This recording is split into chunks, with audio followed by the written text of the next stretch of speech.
The whole name? Beneficiary.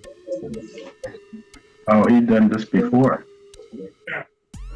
What's his name? The beneficiary. Yeah. First name, Mr. Beneficiary. Are you stating that the trust that we are administrating is the Kevin Pollard Trust? If so, I'm asking what your name is. my name is the beneficiary of the trust. Of whose trust? Are you stating that the trust that we are now administrating is the Kevin Pollard Trust, Your Honor? Okay, I'm If gonna so, recall him. Bring up somebody else. Put him aside. We'll call him at the end. Sir, is your name the beneficiary, Kevin Theron Anthony Pollard? Yes or no? I'm the beneficiary of the trust, Your Honor. Are you stating that the trust that we are now administrating is the Kevin Pollard Trust? Are you Kevin Pollard? I'm asking you. Is the trust that we are now administrating? Sir, I ask the questions here. You give me yes or no answers. You're asking for my permission I ask the questions. You give the answers. Is that clear? It's very clear. Okay, listen. Yes. Are you also known by the name of Kevin Pollard amongst other names? Yes or no? Are you stating that the trust that we are now administrating is the Kevin Pollard Trust, Your Honor? If so, Kevin Pollard is in fact present today. This is not your average sovereign citizen meltdown. From a very first moment, the courtroom realizes this defendant isn't confused, he's calculated. Refusing to state a name isn't ignorance, it's strategy. But courts don't operate on fantasy law or imaginary trusts. Every refusal here escalates the risk, not the debate. When someone hides behind word games while facing serious criminal allegations, the judge's role shifts from patience to protection. And that shift defines everything that follows in this case. Yes, Your Honor. Really? It is you. That is Kevin Pollard. Yes, Your Honor. I'm Kevin Pollard. You are Kevin Pollard today, Your Honor. I am the beneficiary. And then who are you? I am the beneficiary of the trust. Okay, well, Mr. Beneficiary, take you and your trust back to jail. I have some questions for the clerk, Your Honor. No. I have. Can I speak to the clerk before we go any further? You know what? I'm put you in timeout. Get your mind right, Mr. Pollard. Yes, sir. Can I have the clerk present? Please, Your Honor. Don't give in.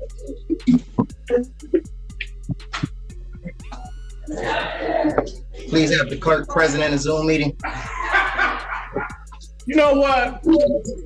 If you answer my questions, I'll consider it. Okay. What's the question? What's your name? The beneficiary. All right, Mr. Beneficiary, put you back in timeout. All right, beneficiary. I'm going to give you another chance in front of another magistrate. Calling yourself a beneficiary doesn't remove you from jurisdiction. It traps you deeper inside it. Sovereign citizens believe names are contracts, but courts recognize people, not theories. The magistrate gives repeated chances, not because the argument has merit, but because due process demands clarity. Each non-answer becomes evidence of obstruction. At this point, the courtroom isn't confused by the defendant, it's documenting him. And documentation is far more dangerous than compliance ever would have been.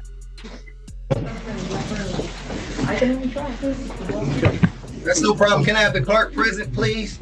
Hey, sir. Sir, I'm Magistrate Chartea. DDC. Excuse me? Yeah. I'm talking to the DDC officer. Yes. DDC? Yes, ma'am. Okay. The gentleman that is in front of the screen, in front of camera one, what name do you have him listed as? Kevin Pollard. Do you have a middle name? No, ma'am. Okay, so you have a Kevin Pollard. Okay, and sir, you're identified as Kevin Pollard, but you're considering yourself the beneficiary. Is that correct, sir? Are we on the record? We are. Everything is on the record. Okay. Are you stating that the trust that we are now administrating is the Kevin Pollard trust, ma'am? I'm not administrating any trust because there is no trust in front of me. But what I'm asking you is, you call yourself the beneficiary. Is that correct? Yes, Your Honor. Okay, no problem. I have case number is 240-5538101. People of the state of Michigan versus Kevin Theron Anthony Pollard, who is listed by DDC as Kevin Pollard. However, the gentleman has identified himself as the beneficiary. You representing as Kevin Pollard today, Your Honor. Watch how quickly the tone changes. The judge stops negotiating and starts commanding. This isn't ego, it's procedure. Courts cannot function if defendants dictate the rules. The phrase, "I ask the questions," isn't just authority. It's a legal boundary. Once that line is crossed, consequences follow immediately. Timeouts, removals, and confinement aren't punishments. They're tools to restore order. And order is the one thing sovereign citizen scripts can't survive. Rights, which is to stand mute and waive the formal reading. Thank you. I'm going to enter plea of not guilty. Court dates are February 2nd, 2024. It is a probable cause conference, followed by preliminary examination, February 8th, 1:30 p.m. Both matters are in front of Judge King. The probable cause conference, it is at 8:30 in the morning. Mr. Beneficiary, you should not come over to the court. I thank you very much. You are under oath and you are on record. And I'm asking you, beneficiary, I have not sworn you under oath. I am under oath, so I am doing all this. I'm going to enter plea of not guilty. I already given the court dates while this case is pending, sir. Okay, there should be no contact with the individual. You are not allowed to state what the judgment is. That is my job. Mr. Pollard, I do want to let you know that the person. Okay. I have a question for the clerk. Okay. I have a question DDC for the clerk. For a moment. I have a question for the clerk. You will give an opportunity, sir. You will give an opportunity. Let me finish. The people, go ahead, Esteban. Yeah, the people are asking for $250,000 cash bond, no cash, no surety. If he's able to ever post bond, we'd like GPS tether with home arrest. The defendant, Your Honor, has a continuing situation where he entices young girls on the internet from Arizona in this particular case, and previously on 10/23/2023 in another case where he enticed people. He's been arrested 3 different times for criminal sexual conduct. The first case, he was found not guilty back on 5/15/2015. The 10/21/2023 case, where he was criminal sexual conduct first degree and also contributing alcohol to a minor, 2 counts of that, was at the exam dismissed without prejudice. In our particular case we have here today, Your Honor, the victim is from Arizona. She came here after having a relationship, not the victim, but one of the witnesses came here after having a 3-year relationship with this defendant on the internet. When she turned 18, she came to visit. And also, Mr. Pollard introduced her to another girl who is also from Arizona. The other girl brought her niece or her, I forgot the relationship, but her 7-year-old niece with her to visit Mr. Pollard. And what happened then, because the person was tired from traveling, she fell asleep in the living room. When she woke up, she went into the bedroom, and there was Mr. Pollard with the 7-year-old girl. He then said, "What are you doing?" And he says, "Well, we're playing video games." So the woman, the adult in the room, she falls asleep again. And then she is awakened by the 7-year-old girl and asked to leave. The 7-year-old girl then tells her mother that Mr. Pollard touched her, rubbed her, he says, okay? He said, accidentally is what he's trying to tell us what happened. The situation is she's told the 7-year-old child has told TED Talk that he did this. He's told Protective Services that he did this. And as far as I'm concerned, Judge, he fits the category of a predator because he did the same thing in the 10/23/2023 case of enticing young people from other parts of the country, perhaps, I don't know where exactly, to come and see him on the internet. So we're asking for $250,000 cash bond. The courtroom laughter dies the moment the allegations are read. This case isn't about ideology anymore. It's about minors grooming and repeated patterns. Judges don't speculate. They assess risk. When multiple agencies hear the same disclosures from a child, the court listens. The defendant's behavior now matters even more. Refusing to identify himself while facing these accusations doesn't signal cleverness. It signals instability. And instability changes how bond is calculated. Charges for a 10% bond if this court is not inclined to do a high personal bond. So one, I know the bulk of Brother Counsel's argument was this dismissed case from last year. I'd ask that this court sentence him based on these allegations and the facts and details surrounding this case. This is a 2020 case. And the woman that he met was 20 years old, or that came to see him was a 20-year-old woman, was not an underage woman. And the allegation is that she brought her, I believe, goddaughter to the home.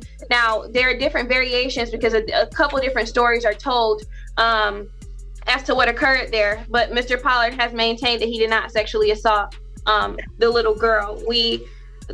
I'm not sure why this case wasn't charged until 2024, but it is a 4-year-old case. My understanding is that he, I don't believe he's had any convictions since then. He is a lifelong resident, has a child, so he has strong ties to the community. He also owns a lawn service here. At this point, there's no amount of bond that he can't afford to pay, so even a 10% bond would be unaffordable for him. But given the age of this case and his lack of issues since this, I'd ask this court consider a high personal bond, if not that, a 10% bond. Thank you. I've heard the representations from both sides in this particular matter in reference to the beneficiary who is listed by the court or by DDC as Kevin Pollard, is that in this particular matter, even though this is from 2020, okay, there was a forensic interview, Kids Talk, with the victim, and she disclosed that she was touched by the defendant and that he rubbed her with his hand. This court is not considering the other cases that were dismissed. They were dismissed without prejudice. Okay, this court is only going with this matter. In reference to this gentleman, the defendant, bond is going to be $250,000 cash. There's going to be a GPS tether, home arrest. Further, okay, it's going to be unaffordable. So today is Friday. He's going to get another court date. Today is the 26th. January 29th, 2024, 9 o'clock in front of Judge McConicle, who's going to be looking at the bond amount and bond conditions. Also, there is one other thing. This court looks at clear and convincing evidence standard, okay, based on the representation, based on the reading. This court is convinced that Mr. Pollard, okay, I'm sorry, the beneficiary, okay, that he is a predator in this particular matter. That's why we're putting at $250,000 cash, GPS tether, house arrest. He does have the unaffordable bond redetermination for this Monday, January 29, 2024, 9 o'clock in front of Judge McConicle. Also, there's another bond condition. He's not to be around any minor children. That concludes the arraignment of the beneficiary, also known as Kevin Pollard. Madam Clerk. Pre-trial, Your Honor. No, I was Talk to the gentleman that's in front of the screen. Judge. Okay. Just so for the record, is that the clerk has declined to talk to the gentleman in front of the screen. No, that is not fair. Thank you. That is not fair. You cannot do this. Under oath and on record, you cannot do this. I have rights, and you violated them, and you was not my judge. Okay, you can go. Go ahead and do whatever. You cannot. Bond isn't about guilt, it's about safety. A $250,000 cash bond reflects the court's belief that the defendant cannot be trusted to self-regulate. The judge weighs past conduct, current charges, and courtroom behavior together. Here, everything points in the same direction. A person who rejects reality, resists authority, and faces allegations involving children is not a low-risk defendant. The number isn't symbolic. It's a barrier designed to protect the public. Honor. He lives in the city, does have a child. Your Honor, this alleged incident occurred back in 2020.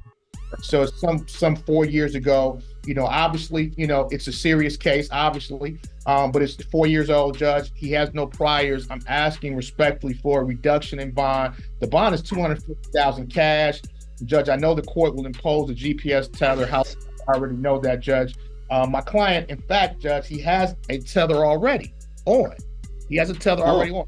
Let me be clear about that. There's a misdemeanor, and I apologize, Judge, if I said something wrong initially. There's a misdemeanor that he has the tether for, so it's a misdemeanor. Okay. Your Honor, and he does a lawn care service, so he does have some work that he does. But the court doesn't have to worry about tether. I'm just asking for a reduction in bond to either a high some type of 10% bond. I think $250,000, Judge, is excessive. Thank you. Okay. Mr. Prosecutor. Judge, the defendant on the screen today in the top left, he's being charged with sexually assaulting a 7-year-old. The assault allegedly happened at his house. Here's the moment that shocks even experienced viewers. The judge agrees the bond is unaffordable and raises it anyway. That sounds contradictory until you understand the purpose. An unaffordable bond means release is too dangerous. Increasing it isn't cruelty, it's containment. When the court believes a defendant poses an ongoing threat to children, freedom becomes conditional on impossibility. The courtroom isn't guessing, it's preventing. And prevention is the court's highest duty.